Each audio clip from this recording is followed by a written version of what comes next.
Hi friends, ഈ വീഡിയോയിൽ നമ്മൾ നോക്കുന്നത് +2 അതുപോലെ തന്നെ ഡിഗ്രി ഇതിൻ്റെയൊക്കെ പ്രാഥമിക പരീക്ഷ, അതേപോലെ തന്നെ LDC LGS മെയിൻ ഇതിനൊക്കെ ഉപകാരപ്പെടുന്ന ഇന്ത്യ ചരിത്രം, ഇന്ത്യൻ ഹിസ്റ്ററിയിലെ പ്രധാനപ്പെട്ട പോയിന്റുകളാണ്. വളരെ പ്രധാനപ്പെട്ട പോയിന്റുകൾ. അപ്പോൾ പോയിന്റുകളൊക്കെ ഒന്ന് നോക്കാം. ആയുർവേദം ഏത് വേദത്തിൻ്റെ ഭാഗമാണ്? അഥർവവേദം. ആയുർവേദം എന്നത് അഥർവവേദത്തിൻ്റെ ഭാഗമാണ്. ഇന്ത്യയിലെ ഏറ്റവും പഴക്കമുള്ള നിയമസംഹിത? മനുസ്മൃതി. ഇന്ത്യയിലെ ഏറ്റവും പഴക്കമുള്ള നിയമസംഹിതയാണ് മനുസ്മൃതി. ചരിത്രത്തിൻ്റെ പിതാവ് എന്നറിയപ്പെടുന്ന വ്യക്തി? ഹെറഡോട്ടസ്. ചരിത്രത്തിൻ്റെ പിതാവ് എന്നറിയപ്പെടുന്ന വ്യക്തിയാണ് ഹെറോഡോട്ടസ്. ഇന്ത്യയിലെ ഏറ്റവും പുരാതന വർഗ്ഗക്കാർ എന്ന് കരുതുന്നത്? ദ്രാവിഡർ. ഇന്ത്യയിലെ ഏറ്റവും പുരാതന വർഗ്ഗക്കാർ എന്ന് കരുതുന്നത് ദ്രാവിഡർ ആണ്. ഏറ്റവും പഴക്കമുള്ള ദ്രാവിഡ ഭാഷ? തമിഴ്. ഏറ്റവും പഴക്കമുള്ള ദ്രാവിഡ ഭാഷയാണ് തമിഴ്. പല്ലവന്മാരുടെ കാലത്തുണ്ടായിരുന്ന പ്രധാന സംസ്കൃത പഠന കേന്ദ്രം? കാഞ്ചി. പല്ലവന്മാരുടെ കാലത്തുണ്ടായിരുന്ന പ്രധാന സംസ്കൃത പഠന കേന്ദ്രമാണ് കാഞ്ചി. ഭൂമി അതിൻ്റെ അച്ചുതണ്ട് കേന്ദ്രമാക്കി ഭ്രമണം ചെയ്യുന്നതെന്ന് കണ്ടുപിടിച്ച ഗുപ്തകാല ജ്യോതിശാസ്ത്രജ്ഞൻ? ആര്യഭടൻ. ഭൂമി അതിൻ്റെ അച്ചുതണ്ട് കേന്ദ്രമാക്കി ഭ്രമണം ചെയ്യുന്നതെന്ന് കണ്ടുപിടിച്ച ഗുപ്തകാല ജ്യോതിശാസ്ത്രജ്ഞനാണ് ആര്യഭടൻ. ശ്രീലങ്കയിലേക്ക് ബുദ്ധമത പ്രവാചകരെ അയച്ച ചക്രവർത്തി? അശോകൻ. ശ്രീലങ്കയിലേക്ക് ബുദ്ധമത പ്രവാചകരെ അയച്ച ചക്രവർത്തിയാണ് അശോകൻ. ഭാരതത്തിൻ്റെ പുരാതന കാലം മുതൽ നിലനിന്നിരുന്ന ചികിത്സാ സമ്പ്രദായം? ആയുർവേദം. ഭാരതത്തിൻ്റെ പുരാതന കാലം മുതൽക്കേ നിലനിന്നിരുന്ന ചികിത്സാ സമ്പ്രദായമാണ് ആയുർവേദം. തെക്കേ ഇന്ത്യയിലെ പുരാതന വാന നിരീക്ഷണശാല? മഹോദയപുരം. തെക്കേ ഇന്ത്യയിലെ പുരാതന വാന നിരീക്ഷണശാലയാണ് മഹോദയപുരം. ദൈവസ്നേഹം മാനവസ്നേഹത്തിൽ എന്ന സിദ്ധാന്തം അടിസ്ഥാനമാക്കിയ സംഘടനയാണ്? പ്രാർത്ഥനാ സമാജം. ദൈവസ്നേഹം മാനവസ്നേഹത്തിൻ എന്ന സിദ്ധാന്തം അടിസ്ഥാനമാക്കിയ സംഘടനയാണ് പ്രാർത്ഥനാ സമാജം. ചരകൻ ഏത് രംഗത്താണ് പ്രശസ്തി നേടിയത്? ആയുർവേദം. ചരകൻ ആയുർവേദ രംഗത്താണ് പ്രശസ്തി നേടിയത്. സ്വസ്തിക ചിഹ്നത്തിൻ്റെ ഉത്ഭവസ്ഥാനം? സിന്ധു നദീതടം. സ്വസ്തിക ചിഹ്നത്തിൻ്റെ ഉത്ഭവസ്ഥാനമാണ് സിന്ധു നദീതടം. ഇന്ത്യയിലെ പുരാതന നഗരങ്ങളുടെ അവശിഷ്ടങ്ങളെക്കുറിച്ച് ആദ്യമായി പഠിച്ച പര്യവേഷകൻ? Alexander Cunningham. ഇന്ത്യയിലെ പുരാതന നഗരങ്ങളുടെ അവശിഷ്ടങ്ങളെക്കുറിച്ച് ആദ്യമായി പഠിച്ച പര്യവേഷകനാണ് അലക്സാണ്ടർ കണ്ണിങ്ഹാം. സിന്ധു നദിയുടെ പ്രദേശത്തിന് മെസോപ്പൊട്ടേമിയക്കാർ കൊടുത്തിരുന്ന പുരാതന പേര്? മെലൂഹ. സിന്ധു നദിയുടെ പ്രദേശത്തിന് മെസോപ്പൊട്ടേമിയക്കാർ കൊടുത്തിരുന്ന പുരാതന പേരാണ് മെലൂഹ. ആര്യവംശം ദക്ഷിണേന്ത്യയിൽ വ്യാപിച്ച ജ്ഞാനി ആര്? അഗസ്ത്യൻ. ആര്യവംശം ദക്ഷിണേന്ത്യയിൽ വ്യാപിച്ച ജ്ഞാനിയാണ് അഗസ്ത്യൻ. ചരിത്രകാരന് ഉപയോഗമില്ലാത്ത വേദം? സാമവേദം. ചരിത്രകാരന് ഉപയോഗമില്ലാത്ത വേദമാണ് സാമവേദം. ഗ്രീക്ക് രചനകളിൽ സ്ഥാനം പിടിച്ചിട്ടുള്ള ഹിന്ദു ദൈവം? ശ്രീകൃഷ്ണൻ. ഗ്രീക്ക് രചനകളിൽ സ്ഥാനം പിടിച്ചിട്ടുള്ള ഹിന്ദു ദൈവമാണ് ശ്രീകൃഷ്ണൻ. സംഘകാലത്തെ ഏക കവയത്രി ആര്? ഔവയാർ. സംഘകാലത്തെ ഏക കവയത്രിയാണ് ഔവയാർ. തമിഴ് ദേശത്തെ ബൈബിൾ എന്നറിയപ്പെടുന്ന ഗ്രന്ഥം? തിരുക്കുറൽ. തമിഴ് ദേശത്തെ ബൈബിൾ എന്നറിയപ്പെടുന്ന ഗ്രന്ഥമാണ് തിരുക്കുറൽ. രാജാക്കന്മാരുടെ പേരുള്ള നാണയം ആദ്യമായി പുറത്തിറക്കിയത് ആര്? ഇൻഡോ ഗ്രീക്കുകാർ. രാജാക്കന്മാരുടെ പേരുള്ള നാണയങ്ങൾ ആദ്യമായി പുറത്തിറക്കിയത് ഇൻഡോ ഗ്രീക്കുകാരാണ്. ഇന്നും നിലനിൽക്കുന്ന ഏറ്റവും പഴക്കം ചെന്ന ഗുപ്തക്ഷേത്രം എവിടെ സ്ഥിതി ചെയ്യുന്നു? സാഞ്ചിയിൽ. ഇന്നും നിലനിൽക്കുന്ന ഏറ്റവും പഴക്കം ചെന്ന ഗുപ്തക്ഷേത്രം സാഞ്ചിയിലാണ് സ്ഥിതി ചെയ്യുന്നത്. ചന്ദ്രഗുപ്തൻ രണ്ടാമൻ്റെ തലസ്ഥാനമായിരുന്നത് ഏത് നഗരമാണ്? ഉജ്ജയിനി. ചന്ദ്രഗുപ്തൻ രണ്ടാമൻ്റെ തലസ്ഥാനമായിരുന്നത് ഉജ്ജയിനി എന്ന നഗരമാണ്. ഹൂണന്മാരോട് പൊരുതിയ ആദ്യത്തെ ഗുപ്തരാജാവ്? സ്കന്ദഗുപ്തൻ. ഹൂണന്മാരോട് പൊരുതിയ ആദ്യത്തെ ഗുപ്തരാജാവാണ് സ്കന്ദഗുപ്തൻ. മുന്നോട്ടും പിന്നോട്ടും വായിക്കാവുന്ന വിധത്തിൽ ഉള്ള കവിതകൾ എഴുതിയത് ആര്? ദണ്ഡിൻ. മുന്നോട്ടും പിന്നോട്ടും വായിക്കാവുന്ന വിധത്തിലുള്ള കവിതകൾ എഴുതിയത് ദണ്ഡിൻ ആണ്. കൊണാർക്കിലെ സൂര്യക്ഷേത്രത്തിൻ്റെ നിർമ്മാണത്തെക്കുറിച്ച് പരാമർശിക്കുന്ന ശിലാപത്മം എന്ന നോവൽ രചിച്ച ഒഡീഷ സാഹിത്യകാരി പ്രതിഭ റായ്. കൊണാർക്കിലെ സൂര്യക്ഷേത്രത്തിൻ്റെ നിർമ്മാണത്തെക്കുറിച്ച് പരാമർശിക്കുന്ന ശിലാപത്മം എന്ന നോവൽ രചിച്ച ഒഡീഷ സാഹിത്യകാരിയാണ് പ്രതിഭ റായ്. തെക്കേ ഇന്ത്യയിൽ ഭരണം നടത്തിയിരുന്ന പല്ലവന്മാരുടെ രാജ്യതലസ്ഥാനം കാഞ്ചീപുരം. തെക്കേ ഇന്ത്യയിൽ ഭരണം നടത്തിയിരുന്ന പല്ലവന്മാരുടെ രാജ്യതലസ്ഥാനമാണ് കാഞ്ചീപുരം. പല്ലവന്മാരുടെ പ്രധാന തുറമുഖ നഗരം മഹാബലിപുരം. പല്ലവന്മാരുടെ പ്രധാന തുറമുഖ നഗരമാണ് മഹാബലിപുരം. പല്ലവ രാജാവായ നരസിംഹവർമ്മൻ്റെ കാലത്ത് മഹാബലിപുരത്ത് ഒറ്റക്കല്ലിൽ കൊത്തിയെടുത്ത ക്ഷേത്രങ്ങൾ ഏതുപേരിൽ അറിയപ്പെടുന്നു? പഞ്ചരഥങ്ങൾ. പല്ലവ രാജാവായ നരസിംഹൻ്റെ കാലത്ത് മഹാബലിപുരത്ത് ഒറ്റക്കല്ലിൽ കൊത്തിയെടുത്ത ക്ഷേത്രങ്ങൾ പഞ്ചരഥങ്ങൾ എന്നറിയപ്പെടുന്നു. ഒറ്റക്കല്ലിൽ കൊത്തിയെടുത്ത എല്ലോറ ഗുഹക്ഷേത്രങ്ങൾ ഏത് സംസ്ഥാനത്ത് സ്ഥിതി ചെയ്യുന്നു? മഹാരാഷ്ട്ര. ഒറ്റക്കല്ലിൽ കൊത്തിയെടുത്ത എല്ലോറ ഗുഹക്ഷേത്രങ്ങൾ മഹാരാഷ്ട്രയിൽ സ്ഥിതി ചെയ്യുന്നു. കാമാഖ്യ ക്ഷേത്രം ഏത് സംസ്ഥാനത്ത് സ്ഥിതി ചെയ്യുന്നു? ആസാം. കാമാഖ്യ ക്ഷേത്രം ആസാമിലാണ് സ്ഥിതി ചെയ്യുന്നത്. ക്ഷേത്രഭിത്തികളിൽ ശില്പം കൊണ്ട് അലങ്കരിക്കുന്ന രീതിക്ക് ഉദാഹരണമാണ് ഖജുരാഹോ ക്ഷേത്രം. ഏത് സംസ്ഥാനത്താണ് നിലവിൽ ഈ ക്ഷേത്രം സ്ഥിതി ചെയ്യുന്നത്? മധ്യപ്രദേശ്. ക്ഷേത്രഭിത്തികളിൽ ശില്പം കൊണ്ട് അലങ്കരിക്കുന്ന രീതിക്ക് ഉദാഹരണമാണ് ഖജുരാഹോ ക്ഷേത്രം. ഇത് മധ്യപ്രദേശിലാണ്. മധ്യകാല ഇന്ത്യയിൽ ജീവിച്ചിരുന്ന പുരന്ദരദാസൻ ഏത് മേഖലയിൽ പ്രശസ്തനാണ്? കർണാടക സംഗീതം. മധ്യകാല ഇന്ത്യയിൽ ജീവിച്ചിരുന്ന പുരന്ദരദാസൻ കർണാടക സംഗീത മേഖലയിൽ പ്രശസ്തനാണ്. ഖവ്വാലി എന്ന സംഗീത രൂപത്തിൻ്റെ വളർച്ചയിൽ പ്രധാന പങ്കുവഹിച്ച വ്യക്തി അമീർ ഖുസ്രു. ഖവ്വാലി എന്ന സംഗീത രൂപത്തിൻ്റെ വളർച്ചയിൽ പ്രധാന പങ്കുവഹിച്ച വ്യക്തിയാണ് അമീർ ഖുസ്രു. ദക്ഷിണേന്ത്യയിൽ ഭക്തി പ്രസ്ഥാനത്തിന് നേതൃത്വം നൽകിയത് ആരെല്ലാം? നായനാർമാർ, ആഴ്വാർമാർ. ദക്ഷിണേന്ത്യയിൽ ഭക്തി പ്രസ്ഥാനത്തിന് നേതൃത്വം നൽകിയത് നായനാർമാരും ആഴ്വാർമാരും ആണ്. ഏത് ദൈവത്തെയാണ് നായനാർമാർ ആരാധിച്ചിരുന്നത്? ശിവൻ. ശിവനെയാണ് നായനാർമാർ ആരാധിച്ചിരുന്നത്. നായനാർമാരുടെ കൃതികളുടെ സമാഹാരം അറിയപ്പെടുന്നത് തേവാരം.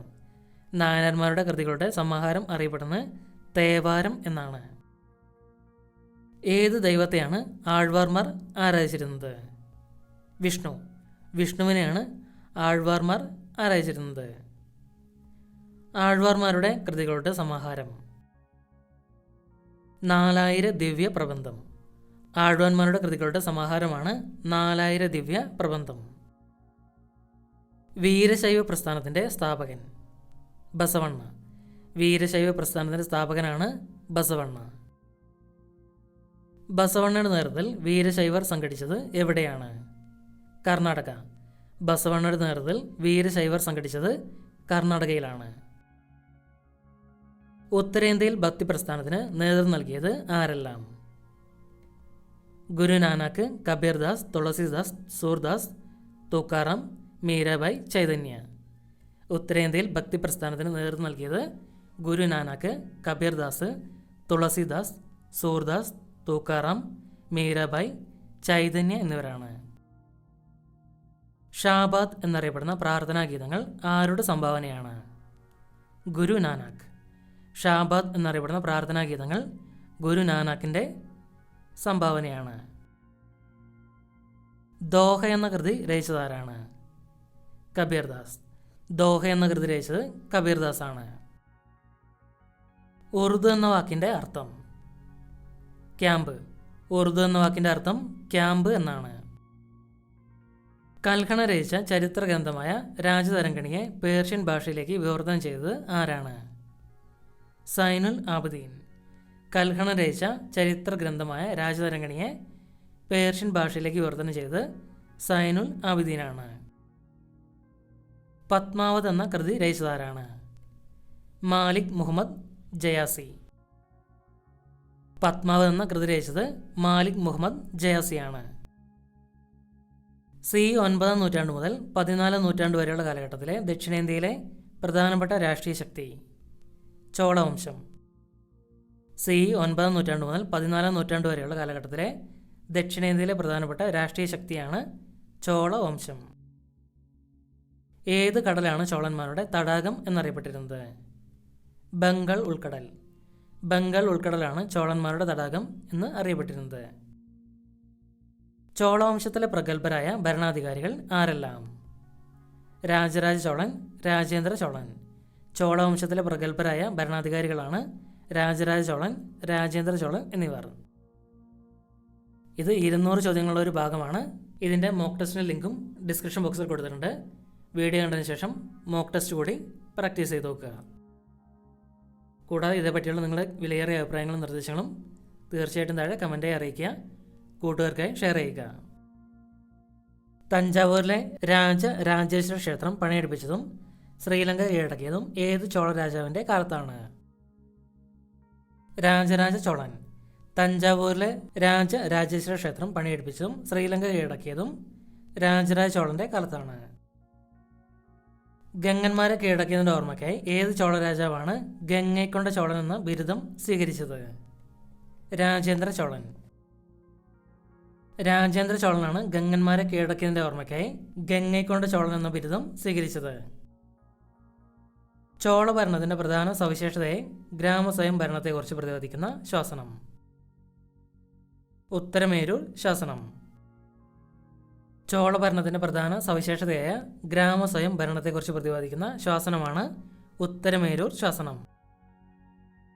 ചോള ഭരണകാലത്ത് രാജശാസനങ്ങൾ മറ്റുദ്യോഗസ്ഥർക്ക് എത്തിച്ചു കൊടുത്തിരുന്ന പ്രധാന ഉദ്യോഗസ്ഥൻ ഏതു പേരിൽ അറിയപ്പെട്ടിരുന്നു? ഉലൈ നായകം. ചോള ഭരണകാലത്ത് രാജശാസനങ്ങൾ മറ്റുദ്യോഗസ്ഥർക്ക് എത്തിച്ചു കൊടുത്തിരുന്ന പ്രധാന ഉദ്യോഗസ്ഥനാണ് ഉലൈ നായകം എന്ന പേരിൽ അറിയപ്പെട്ടിരുന്നത്. ഏത് രാജവംശത്തിലെ ഭരണാധികാരികളാണ് ഭരണ സൗകര്യത്തിനായി രാജ്യത്തെ മണ്ഡലങ്ങൾ, വളനാടുകൾ, നാടുകൾ, കൊട്ടം എന്നിങ്ങനെ വിഭജിച്ചിരുന്നത്? ചോള രാജവംശം. ചോള രാജവംശത്തിലെ ഭരണാധികാരികളാണ് ഭരണ സൗകര്യത്തിനായി രാജ്യത്തെ മണ്ഡലങ്ങൾ, വളനാടുകൾ, നാടുകൾ, കൊട്ടം എന്നൊക്കെ വിഭജിച്ചിരുന്നത്. ചോള ഭരണകാലത്തെ സ്വയം ഭരണാധികാരമുള്ള ഗ്രാമങ്ങളുടെ സമൂഹങ്ങൾ ഏതു പേരിൽ അറിയപ്പെട്ടിരുന്നു? കൊട്ടം. ചോള ഭരണകാലത്ത് സ്വയം ഭരണാധികാരമുള്ള ഗ്രാമങ്ങളുടെ സമൂഹങ്ങൾ കൊട്ടം എന്ന പേരിൽ അറിയപ്പെട്ടിരുന്നു. ചോള ഭരണകാലത്ത് ഗ്രാമഭരണത്തിനായി 2 സമിതികൾ പ്രവർത്തിച്ചിരുന്നു. അവ ഏതെല്ലാം? ഊർ, സഭ. ചോള ഭരണകാലത്ത് ഗ്രാമഭരണത്തിനായി 2 സമിതികളുണ്ടായിരുന്നു. അതൊക്കെയാണ് ഊർ എന്നും സഭ എന്നും. ഗ്രാമത്തിലെ എല്ലാ ജനങ്ങളും ഉൾപ്പെടുന്നത്? ഊർ. ഗ്രാമത്തിലെ എല്ലാ ജനങ്ങളും ഉൾപ്പെടുന്നത് ഊർ എന്ന സഭയായിരുന്നു. ബ്രാഹ്മണർ മാത്രം ഉൾപ്പെടുന്നത്? സഭ. ബ്രാഹ്മണർ മാത്രം ഉൾപ്പെടുന്ന സഭ എന്ന സമിതിയായിരുന്നു. ചോള ഭരണകാലത്തെ ചരിത്ര സ്രോതസ്സുകൾ നൽകുന്ന വിവരണമനുസരിച്ച് ആ കാലഘട്ടത്തിൽ എത്ര തരം കൃഷിഭൂമികൾ ഉണ്ടായിരുന്നു? 4. ചോള ഭരണകാലത്തെ ചരിത്ര സ്രോതസ്സുകൾ നൽകുന്ന വിവരണമനുസരിച്ച് ആ കാലഘട്ടത്തിൽ 4 തരം കൃഷിഭൂമികൾ ഉണ്ടായിരുന്നു. ബ്രഹ്മദയ. ബ്രാഹ്മണർക്ക് ദാനം ലഭിച്ച ഭൂമി. ഈ 4 ഏതൊക്കെയാണെന്നാണ് പറയുന്നത്. ബ്രഹ്മദയ എന്നാൽ ബ്രാഹ്മണർക്ക് ദാനം ലഭിച്ച ഭൂമിയാണ്. ദേവദാന, ക്ഷേത്രങ്ങളിൽ ലഭിച്ച ഭൂമി. ദേവദാന എന്നാൽ ക്ഷേത്രങ്ങളിൽ ലഭിച്ച ഭൂമി. വെള്ളാൻ വകൈ, കർഷകരുടെ കയ്യിലുള്ള ഭൂമി. വെള്ളാൻ വകൈ എന്നാൽ കർഷകരുടെ കയ്യിലുള്ള ഭൂമിയാണ്. പള്ളിച്ചാണ്ടം, ജൈന സ്ഥാപനങ്ങൾക്ക് നൽകിയ ഭൂമി. പള്ളിച്ചാണ്ടം എന്നാൽ ജൈന സ്ഥാപനങ്ങൾക്ക് നൽകിയ ഭൂമിയാണ്.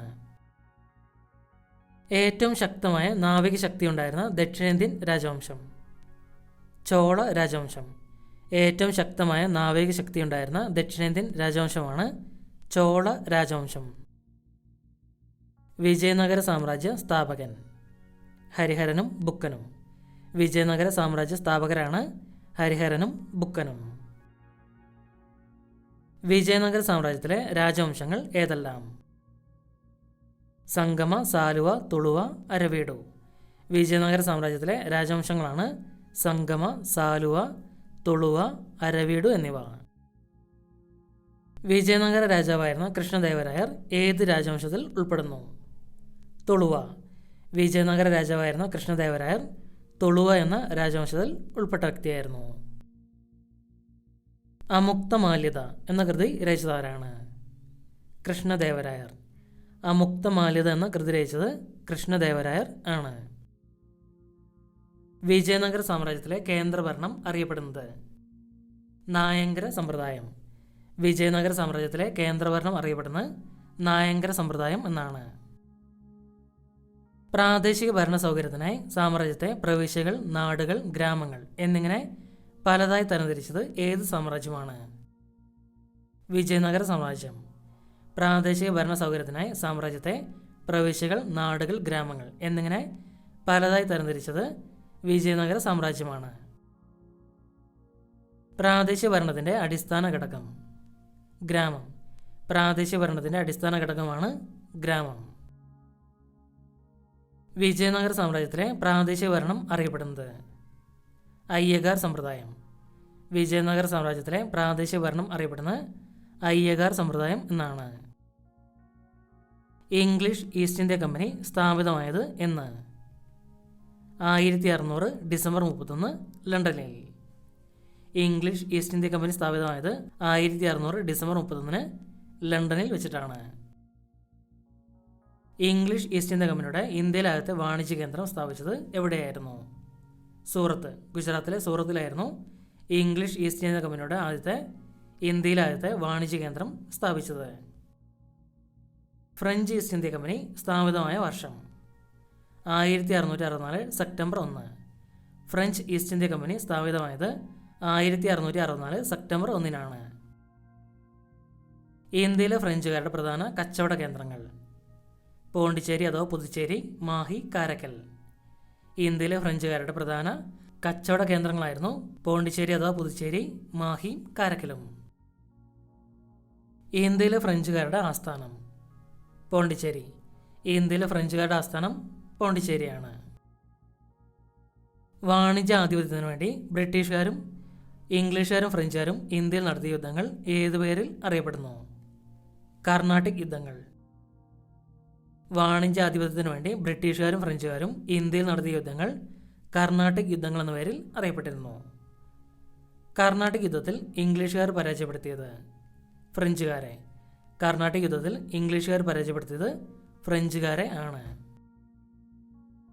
ബംഗാളിലെ നവാബായിരുന്ന സിറാജ് ഉദൗളയെ ബ്രിട്ടീഷുകാർ ഏത് യുദ്ധത്തിലാണ് പരാജയപ്പെടുത്തിയത്? പ്ലാസി യുദ്ധം 1757. ബംഗാളിലെ നവാബായിരുന്ന സിറാജ് ഉദൗളയെ ബ്രിട്ടീഷുകാർ പ്ലാസി യുദ്ധത്തിലാണ് പരാജയപ്പെടുത്തിയത്. പ്ലാസി യുദ്ധത്തിൽ ബംഗാളിലെ നവാബായിരുന്ന സിറാജ് ഉദൗളയുടെ ഏത് സൈന്യാധിപനുമായാണ് ബ്രിട്ടീഷുകാർ രഹസ്യധാരണ ഉണ്ടാക്കിയത്? മിർ ജാഫർ. പ്ലാസി യുദ്ധത്തിൽ ബംഗാളിലെ നവാബായിരുന്ന സിറാജ് ഉദൗളയുടെ മിർ ജാഫർ എന്ന സൈന്യാധിപനുമായിട്ടാണ് ബ്രിട്ടീഷുകാർ രഹസ്യധാരണ ഉണ്ടാക്കിയത്.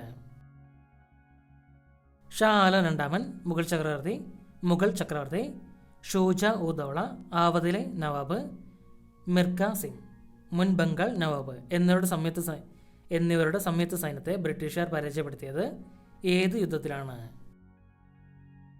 ബക്സർ യുദ്ധം 1764.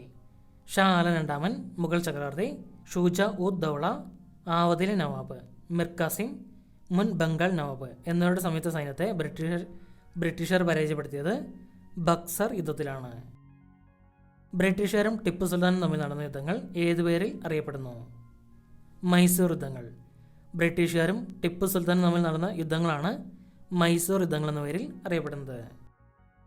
ബ്രിട്ടീഷുകാരും ടിപ്പു സുൽത്താനും തമ്മിലുള്ള ശ്രീരംഗപട്ടണ ഉടമ്പടി ഏത് യുദ്ധത്തിൻ്റെ പരിണിത ഫലമായിരുന്നു? മൂന്നാം മൈസൂർ യുദ്ധം. ബ്രിട്ടീഷുകാരും ടിപ്പു സുൽത്താനും തമ്മിലുള്ള ശ്രീരംഗപട്ടണ ഉടമ്പടി മൂന്നാം മൈസൂർ യുദ്ധത്തിൻ്റെ പരിണിത ഫലമായിരുന്നു. ശ്രീരംഗപട്ടണം ഉടമ്പടി അനുസരിച്ച് ബ്രിട്ടീഷുകാർക്ക് ലഭിച്ച പ്രദേശം? മലബാർ. ശ്രീരംഗപട്ടണം ഉടമ്പടി അനുസരിച്ച് ബ്രിട്ടീഷുകാർക്ക് ലഭിച്ച പ്രദേശമാണ് മലബാർ. ബ്രിട്ടീഷുകാർക്കെതിരെ ധീരമായി പോരാടിയ ടിപ്പു സുൽത്താൻ ഏത് യുദ്ധത്തിലാണ് മരണം വരിച്ചത്? നാലാം മൈസൂർ യുദ്ധം. ബ്രിട്ടീഷുകാർക്കെതിരെ ധീരമായി പോരാടിയ ടിപ്പു സുൽത്താൻ നാലാം മൈസൂർ യുദ്ധത്തിലാണ് മരണം വരിച്ചത്.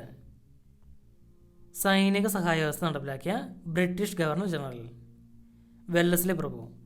സൈനിക സഹായ വ്യവസ്ഥ നടപ്പിലാക്കിയ ബ്രിട്ടീഷ് ഗവർണർ ജനറലാണ് വെല്ലസ്ലി പ്രഭു. സൈനിക സഹായ വ്യവസ്ഥ പ്രകാരം ഏതൊക്കെ നാട്ടുരാജ്യങ്ങളാണ് ബ്രിട്ടീഷ് ഭരണത്തിന് കീഴിലായത്? ഹൈദരാബാദ്, തഞ്ചാവൂർ, ഇൻഡോർ. സൈനിക സഹായ വ്യവസ്ഥ പ്രകാരം ഹൈദരാബാദ്, തഞ്ചാവൂർ, ഇൻഡോർ ഈ നാട്ടുരാജ്യങ്ങളാണ് ബ്രിട്ടീഷ് ഭരണത്തിന് കീഴിലായത്. ദത്തവകാശ നിരോധന നിയമം നടപ്പിലാക്കിയ ബ്രിട്ടീഷ് ഗവർണർ ജനറൽ. ഡൽഹൌസി പ്രഭു. ദത്തവകാശ നിരോധന നിയമം നടപ്പിലാക്കിയ ബ്രിട്ടീഷ് ഗവർണർ ജനറലാണ് ഡൽഹൌസി പ്രഭു. ദത്തവകാശ നിരോധന നിയമപ്രകാരം ഏതൊക്കെ നാട്ടുരാജ്യങ്ങളാണ് ബ്രിട്ടീഷ് ഭരണത്തിന് കീഴിലായത്? ഝാൻസി, നാഗ്പൂർ, സത്താറ, സാമ്പൽപൂർ, ഉദയ്പൂർ തുടങ്ങിയവ. ദത്തവകാശ നിരോധന നിയമപ്രകാരം ഝാൻസി, നാഗ്പൂർ, സത്താറ, സാമ്പൽപൂർ, ഉദയ്പൂർ ഈ നാട്ടുരാജ്യങ്ങളാണ് ബ്രിട്ടീഷ് ഭരണത്തിന് കീഴിലായത്. ശാശ്വത ഭൂനികുതി വ്യവസ്ഥ നടപ്പിലാക്കിയ ബ്രിട്ടീഷ് ഗവർണർ ജനറൽ. കോൺവാലിസ് പ്രഭു. ശാശ്വത ഭൂനികുതി വ്യവസ്ഥ നടപ്പിലാക്കിയ ബ്രിട്ടീഷ് ഗവർണർ ജനറലാണ് കോൺവാലിസ് പ്രഭു. ശാശ്വത ഭൂനികുതി വ്യവസ്ഥ നടപ്പിലാക്കിയ പ്രധാന പ്രദേശങ്ങൾ ഏതെല്ലാം? ബംഗാൾ, ബീഹാർ, ഒഡീഷ. ശാശ്വത ഭൂനികുതി വ്യവസ്ഥ നടപ്പിലാക്കിയ പ്രധാന പ്രദേശങ്ങളാണ് ബംഗാൾ, ബീഹാർ, ഒഡീഷ എന്നിവ. ശാശ്വത ഭൂനികുതി വ്യവസ്ഥയിൽ ഒരു പ്രദേശത്തെ നികുതി വിധിച്ചിരുന്നത് ആരായിരുന്നു? സെമീന്ദാർ. ശാശ്വത ഭൂനികുതി വ്യവസ്ഥയിൽ ഒരു പ്രദേശത്തെ നികുതി വിധിച്ചിരുന്നത് സെമീന്ദാർ ആയിരുന്നു. ദക്ഷിണേന്ത്യൻ പ്രദേശങ്ങളിൽ ബ്രിട്ടീഷുകാർ നടപ്പിലാക്കിയ ഭൂനികുതി വ്യവസ്ഥ ഏതു പേരിൽ അറിയപ്പെടുന്നു? റൈറ്റ് ടു വാരി വ്യവസ്ഥ. ദക്ഷിണേന്ത്യൻ പ്രദേശങ്ങളിൽ ബ്രിട്ടീഷുകാർ നടപ്പിലാക്കിയ ഭൂനികുതി വ്യവസ്ഥ റൈറ്റ് ടു വാരി വ്യവസ്ഥ എന്ന പേരിൽ അറിയപ്പെടുന്നു. ഇന്ത്യയുടെ വടക്കു പടിഞ്ഞാറൻ പ്രദേശങ്ങളിൽ ബ്രിട്ടീഷുകാർ നടപ്പിലാക്കിയ ഭൂനികുതി വ്യവസ്ഥ ഏതു പേരിൽ അറിയപ്പെടുന്നു? മഹൽവാരി വ്യവസ്ഥ. ഇന്ത്യയുടെ വടക്കു പടിഞ്ഞാറൻ പ്രദേശങ്ങളിൽ ബ്രിട്ടീഷുകാർ നടപ്പിലാക്കിയ ഭൂനികുതി വ്യവസ്ഥ മഹൽവാരി വ്യവസ്ഥ എന്ന പേരിൽ അറിയപ്പെടുന്നു.